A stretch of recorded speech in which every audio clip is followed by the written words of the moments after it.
What I'd like to talk about is, because you guys have been in the sport longer than me. I started in '83, and here we are now in, God, was it 2013, still involved in the sport in some aspect in one way or another.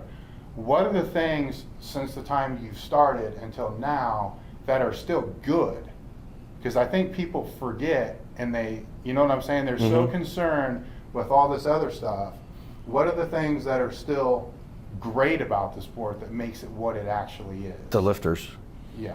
They're all still lifters. Because we were talking earlier about how fucked up a lot of stuff is, but how good it is. Because we help guys from USAPL or USPF or all over, or WPC or whatever. It doesn't matter. SPF, and it don't matter. I help anybody. Still lifters, and we all get along with everyone still. Right. It's that part of it is really fun. It's the internet messed up a lot of stuff where people cry and post fake names on the internet and judge everyone else. But lifters itself it's still fun, and I like it. See, I've always thought there was a false perception that they were putting out there, and because it's not what I see. When you go in the warm-up room, everybody's getting along, everybody's cool. Right. You're at the WPO helping him, or Chuck or whoever else who's actually trying to beat your record, and the camaraderie, I don't think that's changed. No, not at all. I think it's actually better now. I think it is better. Yeah, because there's a lot more lifters too. Right. Yeah. I mean, I would think the sport was better when it was better when it was less organizations, but it's still just as good because it brings so many lifters in. You know what I mean? So I think sport as a whole, we as lifters and people in the sport had to police the sport. We have to do our thing to try to make the sport better. So if you're out there trying to help people, show them the right way, show them how to do things, then it'll be better for the sport, whichever organization they lift in, to try to teach them the right way to do things. Yeah, I agree with what you said when it was, I kind of go back and forth when it was just the USPF and the IPF, because, when Bob won a world championship, it was like, you won that, man. That's a big deal. Right. Yeah. So it's a big deal, and I know it's still something that drives you. Yeah. It drives you nuts a little bit. It does. Because it's it was a big deal. It was not for a kid coming up. Just getting to the nationals wasn't easy. I think if both of us didn't do it back then and lift the heavy weights we were, people wouldn't think of us as a big deal now. Right. As much. Not at all. Exactly. Yeah. No. Not at all. I probably agree. I probably agree. Because it was hard to get there, and it was only the one.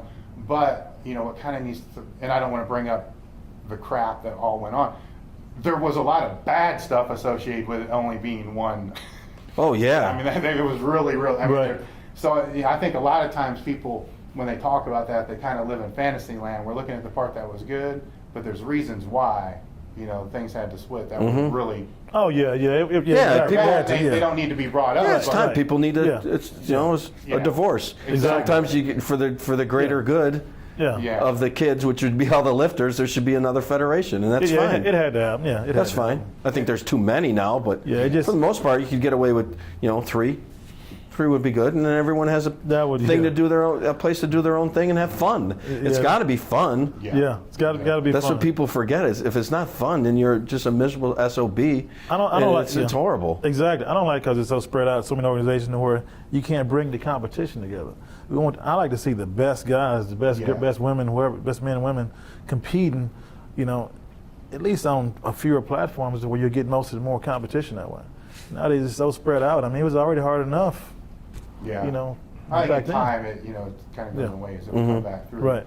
Do you think that the training information in the 80s, in the 90s, what we would get through PL USA and stuff like that, or what you hear from other people, to me it seemed like a lot of the training information that you would get, you didn't really know what you guys were thinking when you were coming up, right? Not when you were already there. You didn't know if what you were hearing was bullshit. And there's a lot of it out there. Yeah, a lot of guys back then didn't want to tell you how they were training because they were afraid it was going to... Because you were going to be their competition. Yeah, and do you think today that happens less, if the guys a lot are less more open to helping other people, even if it is... A lot less. It's out there, and all of it's out there now. Yeah. That's the thing when Louis started his thing, he started making people think about how to program and change their exercise and change what you're doing now to make it work and to get better. And that kind of opened up the door, and then people started sharing more information and thinking of their own ways to do things and not staying to the same old stuff that they thought they should do. Yeah, yeah. So when you look at it in full spectrum, over the years, you know, which people would call the golden years, the camaraderie really wasn't there. You know, you didn't know people as well. No. Because you weren't able to communicate as much. Right. The training information that you were getting, you really didn't know what to do with it. And you We kinda figured out our own, made our own Yeah. mistakes along the way. Exactly. Yeah, exactly. All right, and now here we are in 2013, where everybody knows each other and gets along for the most part. It meets in person, Mm-hmm. and everybody's freely sharing it. Their training Yeah. information is being shared. Right. So that's why I say at the beginning, I don't see it as we've come all this, that it's so bad. You see what I'm saying? Mm-hmm. When you look at it from a personal perspective, Right. as far as the sport and what it's about, making people better, stronger, PRs, and having fun. That's what We've it's come a all long about. way. Yeah, it's true. Oh, big time. Yeah. Yeah. Yeah. We've advanced. We had to advance. Yeah. Yeah, I mean that's just the way things are. Let's go keep advancing. Things change. I mean, let's go. Not just go stay the same. I mean, whether it's A lot of Any it's the kind of same, things. but just a little Yeah. twist to it. exactly, yeah. Well, I'll wrap it with that and thank these guys for sitting down. Thank you. Thank you, Dave. I came from the mud. There's dirt on my hands.